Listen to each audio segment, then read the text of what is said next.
This is the last video for this series. We will see how to achieve all the details using brushes, liners, and some decals. If you have any question or comment about the process, please leave them below. And don't forget to like and subscribe as well. When I remove the mask, some flaking of the paint happened, so I will have to clean these lines with the same paint I used, but using a small brush now. This brush size is 20/0 and is the smallest I have found for this kind of handiwork. I help myself with a needle pin to remove any excess paint I may leave here. I will use this light beige to paint the inside of the neck lapels. This is a very thin paint, so I will have to do 2 or 3 coats to get a uniform and opaque color. Once the beige has dried, I will do the lines between using a stylograph with a .02 tip. I am not using ink here, but the same acrylic paint as before with the airbrush. One problem of using this alcohol paint inside the stylograph is that it gets very hard to get the exact mix of paint and thinner in order to make it flow without clogging inside the small tip. So I use them only when I don't have any adequate color from my other liners and markers. We can help ourselves with some flat or point tweezers to remove the masking tape from the parts, as well as some of the adhesive gum. Be careful not to scrape the paint by accident using the tweezers. To remove the latex, we can use either the toothpick or a pin needle very carefully. A hobby knife is useful as well to scrape small stubborn spots. To remove the adhesive gum, the best technique is to use more gum, as it sticks well to itself and keeps to remove it from seams and holes. If some dry paint is left when removing the masks, we can try to cut or scrape it with a hobby knife or pin needle. Remove any dust with a clean puffy brush so it doesn't stick back to the piece. These kind of issues are more common when used thicker paint coats or glossy materials over the masks. A second option to me might have been to paint the yellow before the green, and masking it with gum to avoid losing the gloss. Or I could have painted everything with flat colors and add a gloss finish afterwards with a brush, but it might not have been as uniform. For all the black details, I used enamels instead of acrylics. I prefer using enamels with the brushes because they flow better and dry a little slower. I painted the fingers, the bootstraps, and the center of the X buckle. Also in the buckle, we had a bright red on the back. This paint is also enamel and leaves a smooth finish.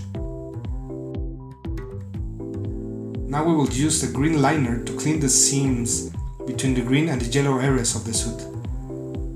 This Japanese brand uses a proprietary ink that is resistant to water, so we can add over coats of other paints to it without smears.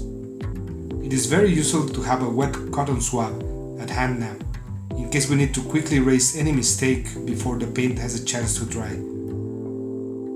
These lines help to clean the work and add quality to the work. I usually see this type of missing details in industry painted figures. We will also do the belt lines with another dark brown Japanese liner. These lines give some volume and subtle shadows to the belts and buckles. The paint used for the buckles is an acrylic chrome applied with a brush. This paint comes from a spray can and is quite shiny. It dries fast but covers very well the area without needing a second hand.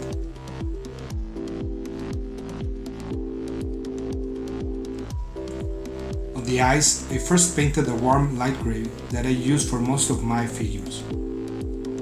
Then I use the green liner to fill the iris color base. Then I go over the mouth and put some white inside for teeth. I use white paint like this since there is no liner with this color. For the eyebrows, I go back to the brown liner that I used on the belts. If necessary, we can slim the trace with the razor knife. And I use a violet liner to paint the lips. I like the line markers and stylographs to do the details like this because they give me much more control and constant lines.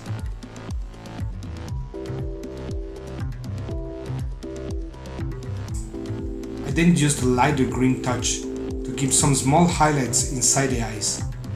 Paint them on the lower part of the iris very carefully. For the eyelashes, I use the finest black liner from this brand. I also paint the pupils and the edge of the iris, as well as the lower eyelashes. The eyes are the most delicate step of the whole process, as they can make or break any figure. It may take a little bit of patience and practice to get them right, especially in stylized or anime figures. You should practice doing the eye styles on paper before doing them on the model. Be aware of the stare and the way the eyes get cut by the eyelids. A sharp hobby knife is useful to get precision results here. With the white paint stylograph, I add a couple of shiny spots on the sides of each iris. We also have a couple of decals here to put on the figure. These are the X logos on the jumpsuit and the jacket. The decals should be in water for about 10 minutes before removing them. We can place them with a cotton swab or a fine brush.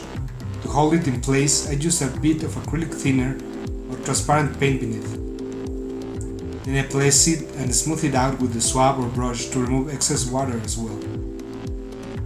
Then I add a final transparent coat of gloss paint over it. I also add this gloss over the eyes and mouth to give a sense of humidity and life to the face expression.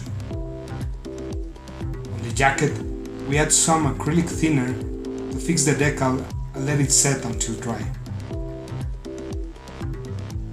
Once everything is painted, we can go ahead and do the final assembly of the figure.